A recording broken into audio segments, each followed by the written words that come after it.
நல்லா பண்ணி போறாங்க. உங்களுக்கு தெரியும் நீங்க ஏசப்பா அவங்களை தொற்றுருக்குற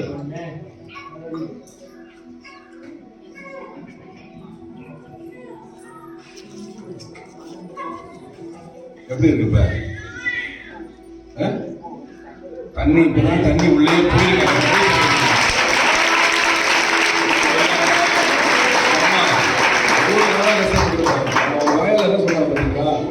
இப்ப போகுது தண்ணி உள்ளன்றாங்க. இவ்வளவு வேதனையா இருக்கும். கத்தர் புதுசா முதல்ல வந்திருக்கிறாங்க. ஆனா ஏசு பாருங்க வந்தோன்னா அவங்களுக்கு கத்தர் சொல்றாங்க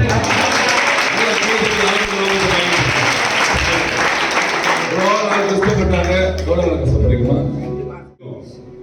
ஒரு வேதனையா இருக்கும். ஆமா இல்லையா? மற்றவங்க தண்ணி குடிக்கும் போது அவங்க தண்ணி குடிக்க முடியாது எப்படி இருக்கும்? அவங்க சொல்றாங்க பாருங்க தண்ணி இப்பதான் உள்ளே போகுது அப்படின்னு. ஆமா நல்ல ஒரு